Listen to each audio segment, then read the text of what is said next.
Hello, everyone, and welcome to another episode of Beyond the Superficial. We are chiropractors and functional medicine practitioners at Synapse Center for Health and Healing, located in Eagan, Minnesota. Information shared in this podcast is not intended to diagnose or treat any medical conditions. Please consult with a primary care provider before engaging in any new activity or protocol. With that in mind, let's dive into this episode.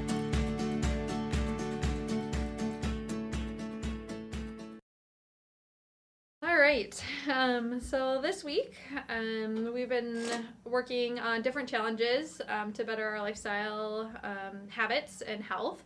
And this week we're going to be talking about getting outside and talking about our kind of goals for ways, length of time that we want to be outside. What's the importance of getting outside? What are some of those benefits?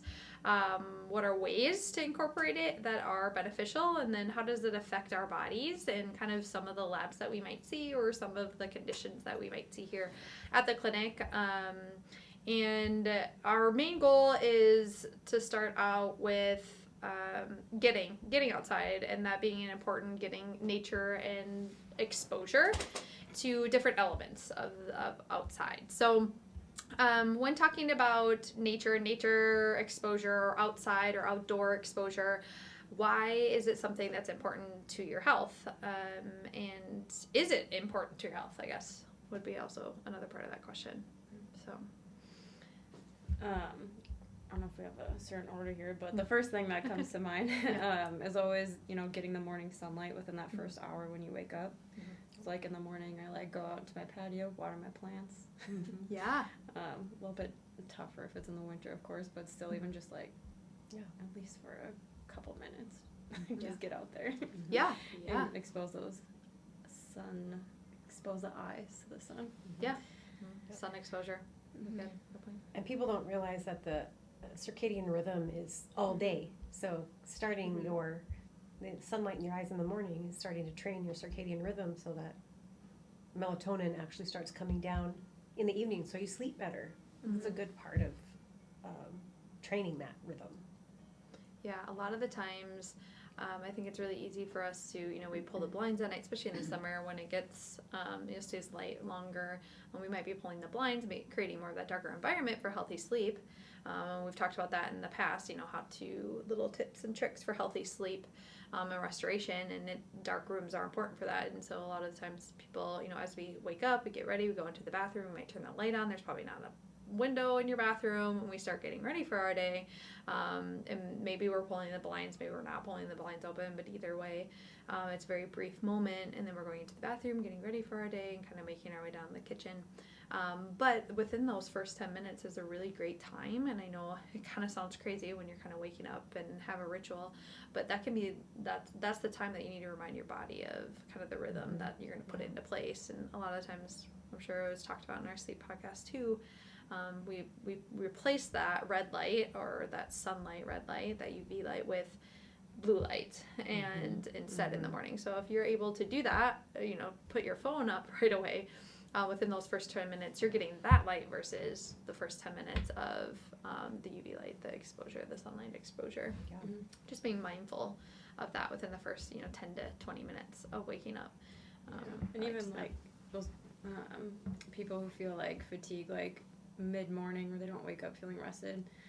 One thing you can just try is, getting outside right away, or even afternoon fatigue, get outside again. I mean, there's still sunlight outside, and in buildings we have, fluorescent lights, which doesn't really mimic that sun as good as it could. So just get outside throughout the day, even for lunch hour, just quick get out there as much as possible, just to wake up the body a little bit.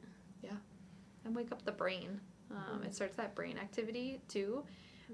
And so if you're experiencing some brain fog or just fatigue and fogginess in the morning, starting out your day, turning that brain on by getting nature exposure, outdoor exposure too. What would you say if somebody, I guess, one winter months or cloudy days, is there still benefit to getting outside? Yeah, the sun's still up. Yeah. It's not dark. Yeah. Yeah. Exactly. Yeah, so bundle up. Yes. Get out there. And also there's those like light therapy that exists that you can just get on Amazon too. Yep.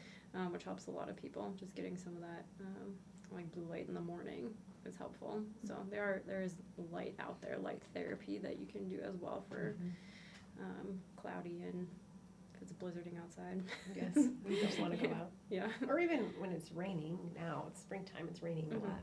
For sure. You don't No. want to stand out there. Now, the light that we get from our phones, is that the blue light? Or Yeah, is it and we still get like some blue light like naturally through the Yes. sun too. It's just Okay. avoiding it like at night. at night? Yeah. Yes. Yeah. Okay. Yeah. I'm like, did I, like the red light versus blue light thing? And I guess maybe one of It's you. a spectrum.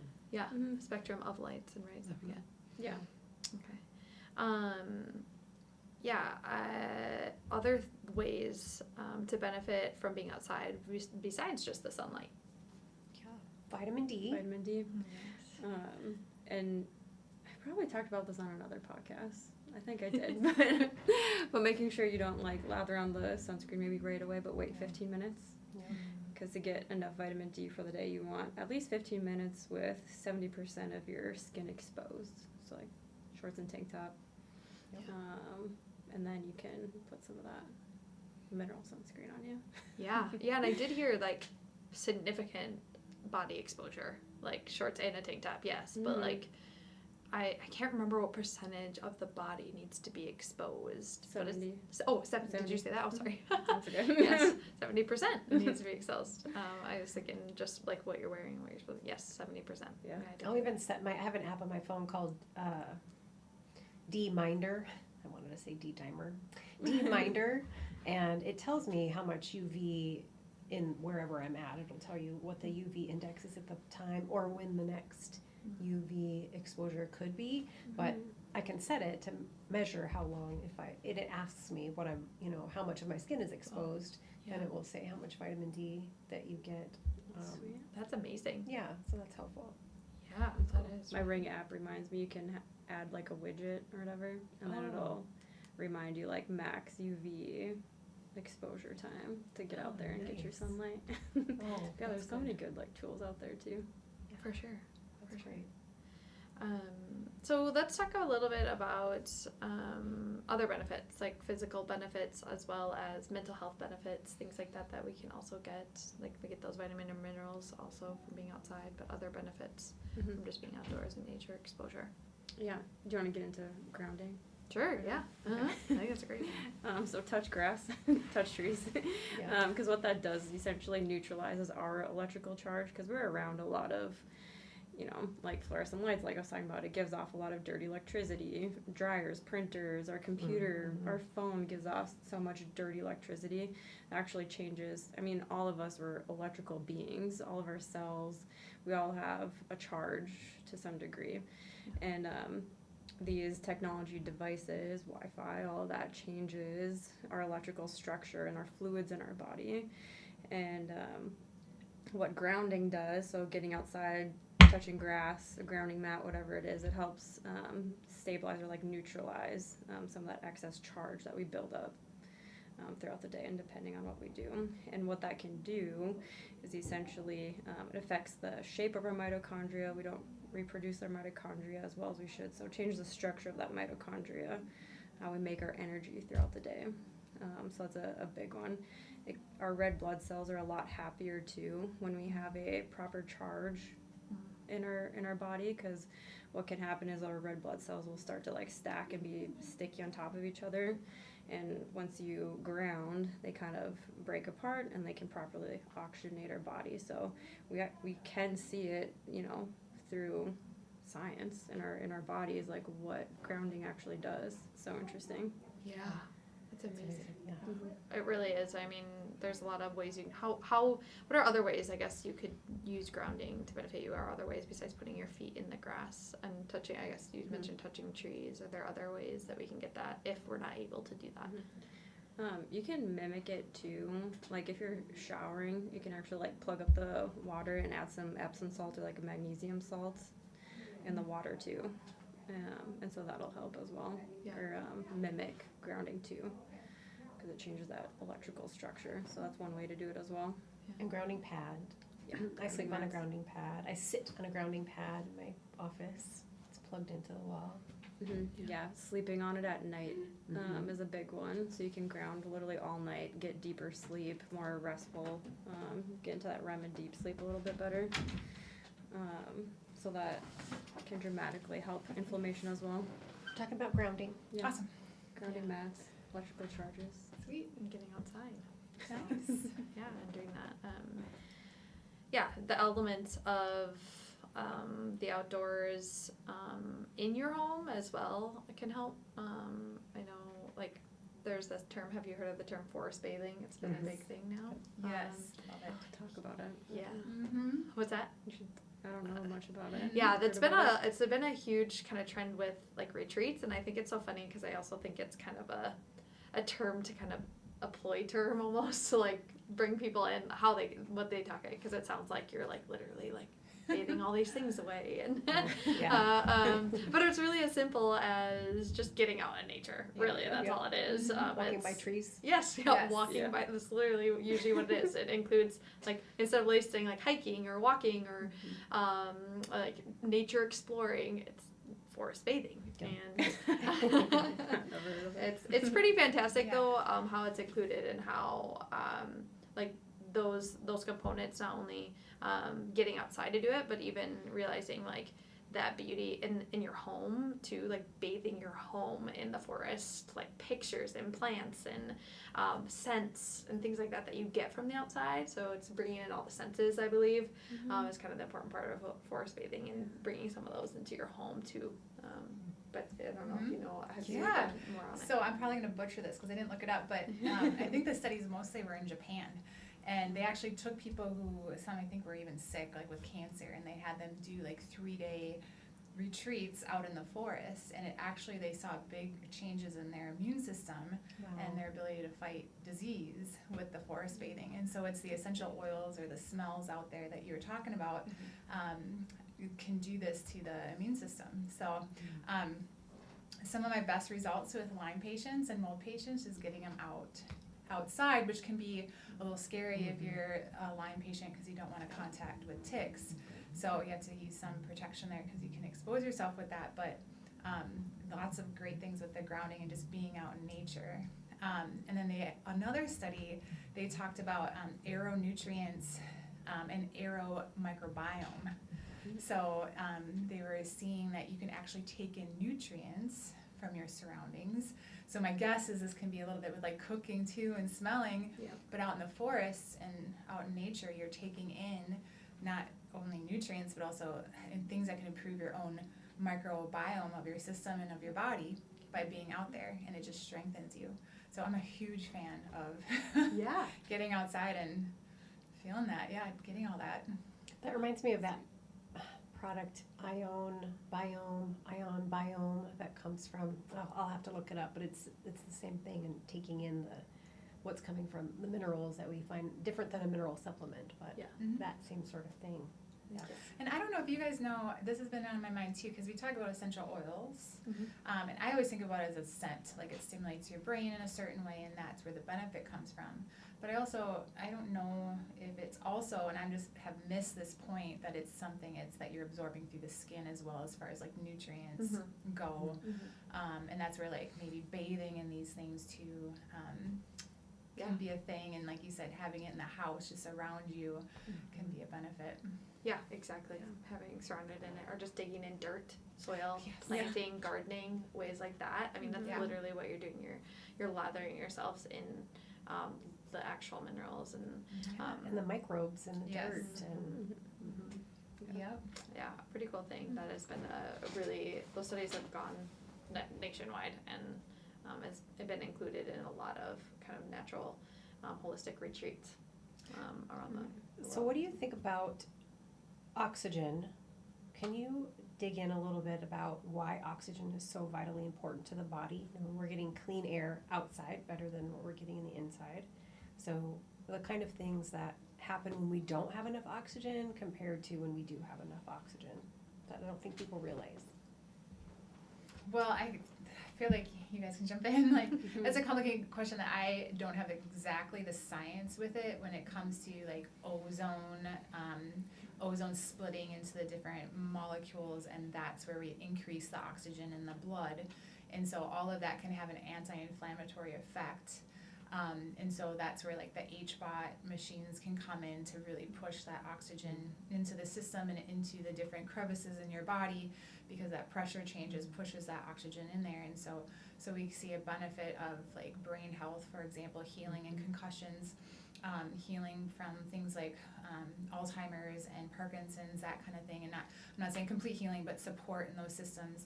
Yeah. And then being antimicrobial with the bad bacteria, it can be a really big benefit that way.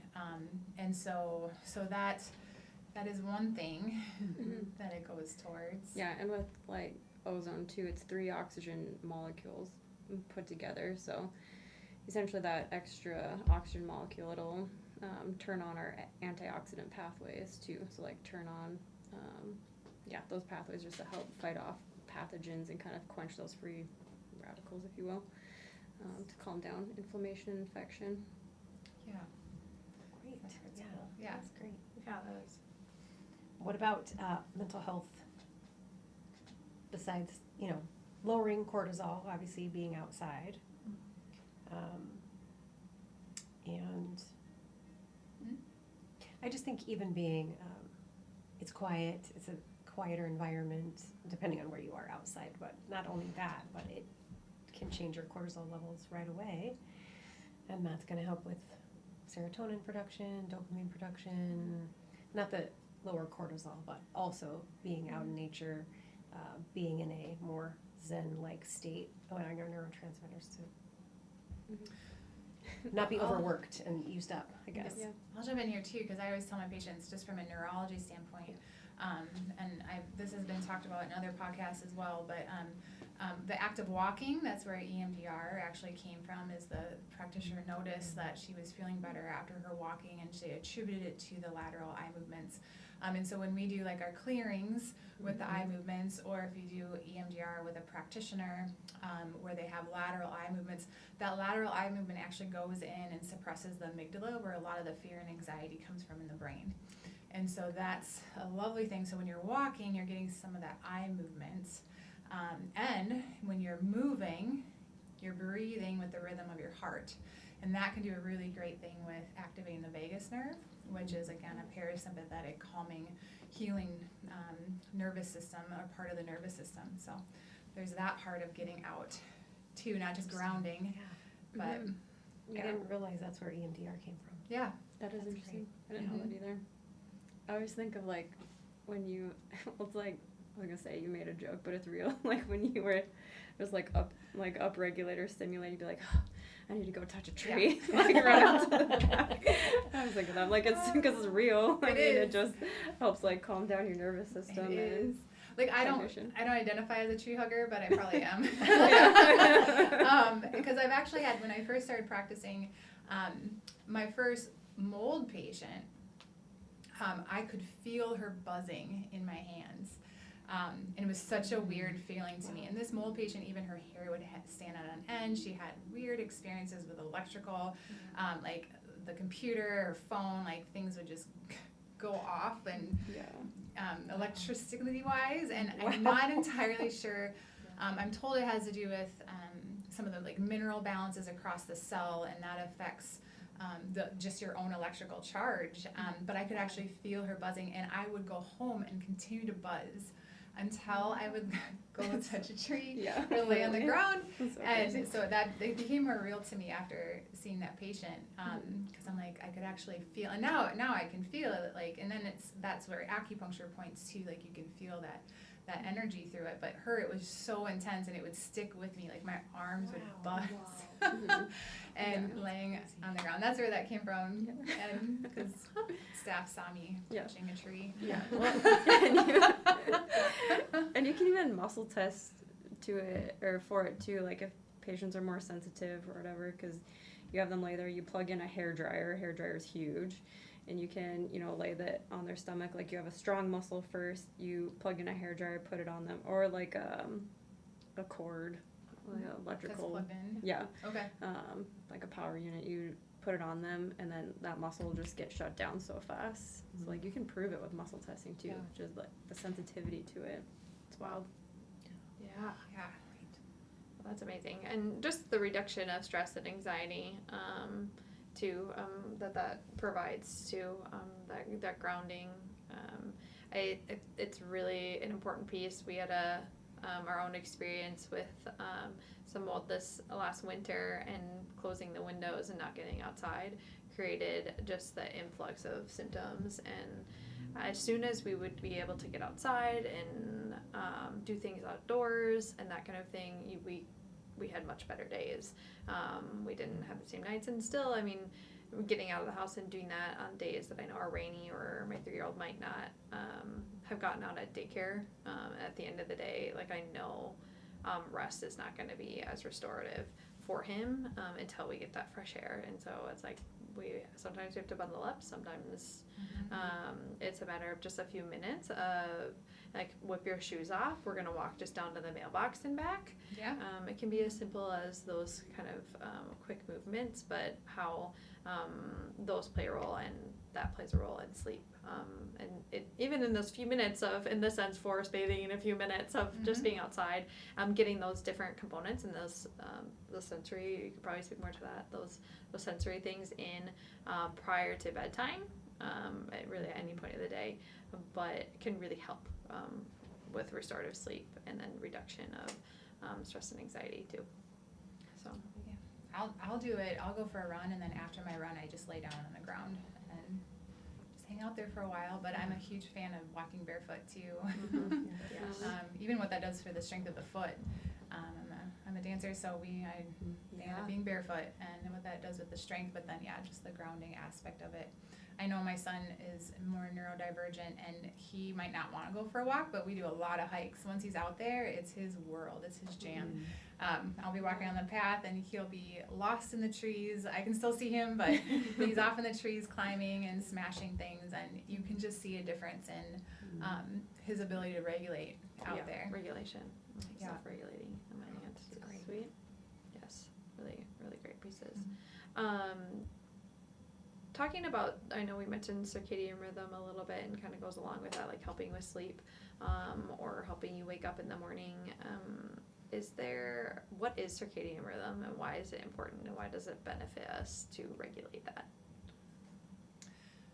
Yeah, I mean, it's kind of, we have a lot of like photoreceptors in our eyeballs, so our eyes will sense it as we wake up in the morning. So it's really how our bodies react to the sunlight. Like, we should go down with the sun and rise with the sun, and how we need to regulate that with our own lights in our home, screen exposure, things like that.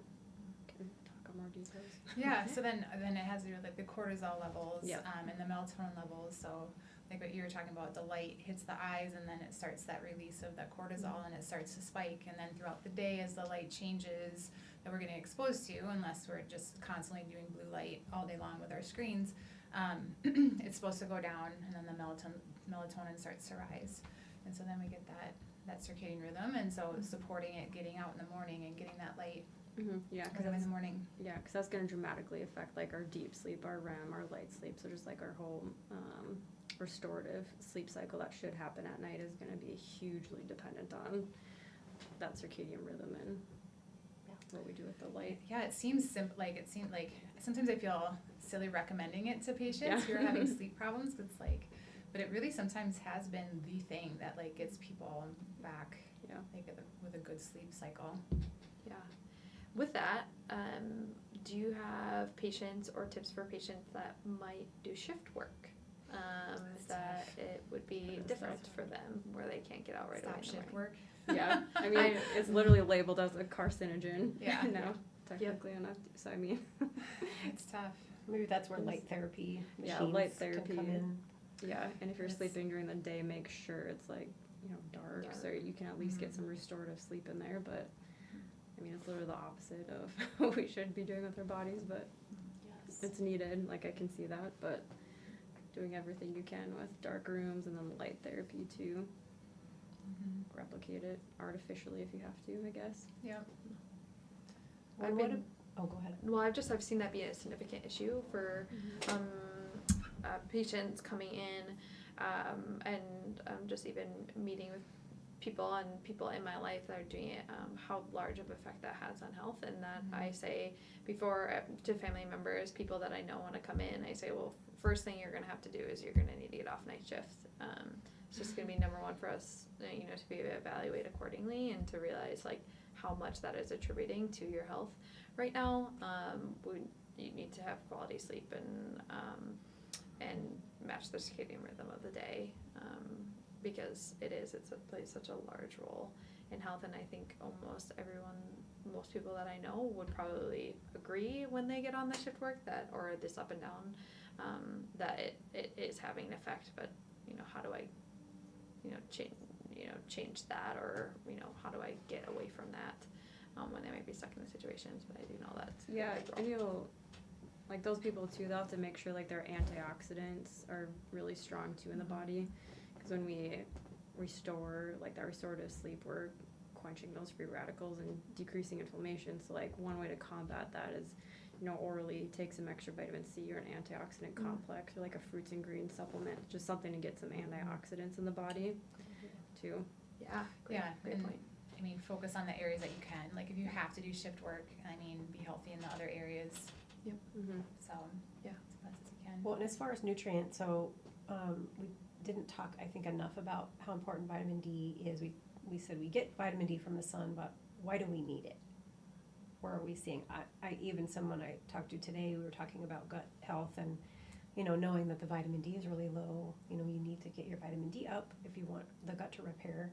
But it's repairing so many things in the body, right? So what about vitamin D? Huge component with like neurotransmitter production. So like that's why we see it low in like our depression and anxiety patients. So it's used to literally make our neurotransmitters. And vitamin D, it's really a hormone. There's a receptor for it on every cell in our body, so we need to make sure we're flooding our receptors with it. That's a big one. Of course, bone health, that's where all the research is right now, but we need more vitamin D for just our bone health, but the neurotransmitter production and antioxidants too, so just quenching some of that inflammation too. Immune system regulation. Yeah, those are the big ones. Okay. That's why when it's October and we're not outside, yeah, important don't for have as thyroid. much sun. Yeah, thyroid too, the Yeah, big one. thyroid Just health. thought of. How frequently do we need to be outside? What would be a good place to start for somebody that's like, okay, well, I go outside, I walk to my mailbox and back. Is that enough? Usually 10-15 minutes. Yeah. To start, at least, To I would say. Yeah. To start. Yeah, I would take a 10-15 minutes to start. Try to incorporate as much of that as you can. You don't necessarily have to be doing something all the time either, right? We can go outside and just be outside too, but incorporating those components of, smelling, feeling, touching, seeing, all of as much of the sensory pieces as you can. Sometimes I'll even say, like, eat your breakfast outside. I know, I was just thinking that. Yeah. Like, I love eating outside. Like, Yeah. picnics are the best. Yes. Yeah, my 3-year-old Yep. now, every dinner, he's like, are we eating outside? Because that's our chance to really be like, everything outside. Yeah. This has been something that I've started to hear more about, but there is a way to track how often you are outside. There are apps out there to do that, but there has been kind of influx of this 1,000-hour outdoor time challenge. Interesting. If you're into it, that would be a great challenge if we want to really set the bar high, but it would definitely be on that 10 to 20 minutes a day. It is about 2 to 3 hours a day to get to that 1,000 hours. It comes down to like 2.7 hours a day, so about between 2.5 to 3 hours a day of outside time to get to that 1,000 hours a year. But there's a way to track it, and it's coming to come out because we found out that on average we spend about 12,000 hours on our phones a year. Just the phone. Yeah, So well, it's not screen time. inside. Screen time. Wait, a year. Screen you said. time a year. Oh, okay. Yep. Screen time a year, which again, that's probably 3 hours a day of screen time, Yeah, which is I'm crazy, doing right? that. We look at, we're like Yeah. 3 hours outside, like that's really hard to do. We're spending But is 3 it? hours on screen. You think that it is kind of 3 hours is a long time, but like. Yeah. that's how long we're spending in screen time. So that's where kind of it started of like, okay, let's kind of flip that, especially for children, thinking about that, and kind of how all of these components we talked about, like mood regulation and immune function and bone and body health and sleep and all of these things that are like, they start out right away, you know, how vulnerable they are to that. And so starting it as at any point is super important. I'm gonna take it further kids. for that, even in the womb. Yeah. Like, we don't talk about that, but the brain is developing in the womb, and guess what? Their vestibular system gets stimulated when you're outside walking around too. Amazing. So your baby's development is benefited as well. Yeah. Yes. They don't move. Yes. So, the 1,000 hour challenge, I really like that. If somebody's up great. for that, track it. There's apps that track your outdoor time and see where you're at. You know, even in half a year, 6 months. If you're halfway to that point, and there's some days that are going to be shorter or longer than others, but thinking about ways you don't have to be doing something all the time. You don't have to be. We'll talk about ways what to do outside here in a second, but you don't have to be, you know, walking the whole 3 hours a day. You don't have to be gardening the whole 3 hours a day. You can be sitting outside eating. You can take your work outside for a few moments. You can take your lunch break outside. Those kind of things. Just go sit outside. I wouldn't say go sit outside and sit on your phone, but I mean, you're still outside, so if you're going to be on your phone, Better than inside, yeah, sitting on the phone. yeah. So and get those benefits of outside at the same time. So what are other ways, or what are other things that you can do to get outside? Keeping things, you know, it doesn't always have to be going to play basketball or walk or run. What are other things that, or how do you incorporate it in your daily lives? We could plan on planting. I was thinking about planting mint and basil outside, and just a reason for me to get outside and to take care of plants, and Yeah. obviously watering flowers, but that'll keep me outside a little bit longer. I got chickens Oh, Oh, yes. for that reason, Yeah. because I want another reason to get my kids off screens and be outside. So we got some chickens. Yeah. Yeah. That's a good idea. Yard work, Yep. around that and what that consists of. Yeah. I try and drink my coffee outside in the morning, Yep. and then eat dinner outside in the morning in the summer and even fall. I try and keep out there as long as I can. Yep. Bundle up if I have to. Yeah. Get a hammock. Yeah. Yeah. Read a book. Read a book. Read a book. A great thing to do. You can obviously do the sports and activities and things like outside as well, that are included in that. But just simple ways to do it. Sometimes it's opening your window and getting the sunlight through the window. If you know, I've had people that are in hospital rooms or people that are homebound, or have a hard time, need help getting outside, windows and opening the window, and then that forest bathing in the home becomes kind of key for that. I obviously am a huge component to, you know, wheeling yourself outside and just sitting outside for those moments, but sometimes it's as simple as, you know, a tree outside your window and breathing in that fresh air. So Walk during your lunch hour. Have your work meetings walking. That actually increases creativity and Let's have our productivity. Thursday meetings outside. We could. That sounds a good idea. Yeah. yeah. Yep. On I nice love days. it. There are some mornings that I'm able to do that. Like I'll take the meeting outside with myself, like for 15 minutes. When I Our know morning my meeting? yeah, our morning Yeah. meeting, Nice. yeah, which I'm very grateful. I'm able to do that, but I'm like, okay, I did what I need to do.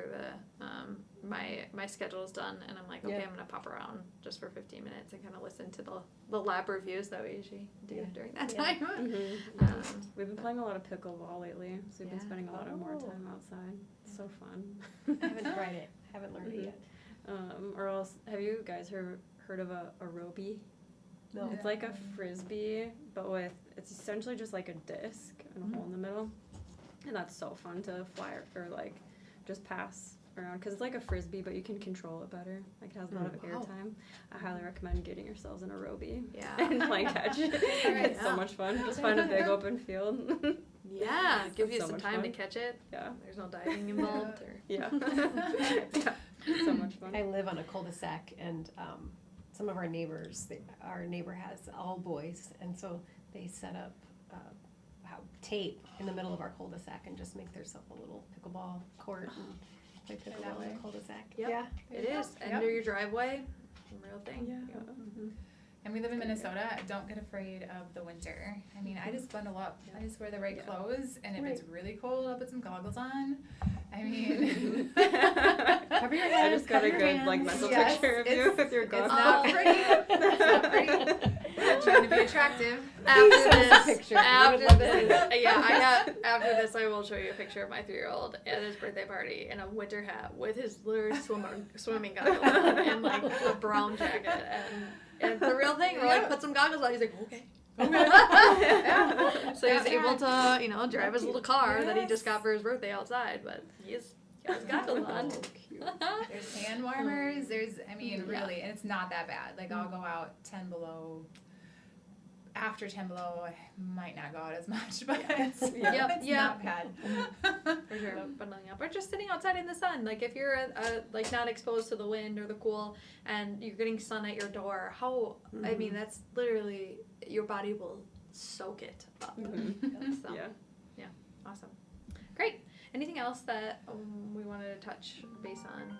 Oh, on our website, Synapse's website, there's like products we love tab, and you can use that link and it'll take you to grounding or earthing.com to get a grounding mat. So you can use that so you can use that link to get yourself a grounding mat or sheets. Yeah, that's a great idea. Yeah. Perfect. Awesome. Did we give the challenge?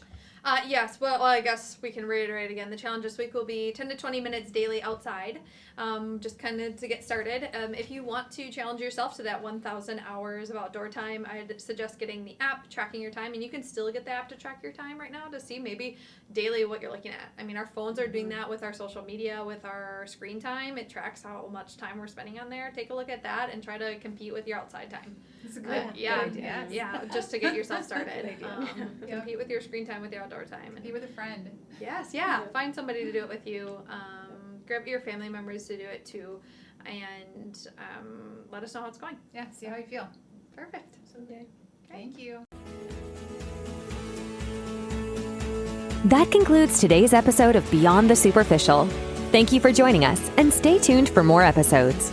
For more information, please visit our website, www.officialsynapse.com, your partners in healthy living for optimal life. We would love to hear from you on how our podcast might be impacting your life. We also want to hear what interests you. Please leave your feedback on our media page at www.officialsynapse.com. Thanks again for listening, and we'll catch you in the next episode.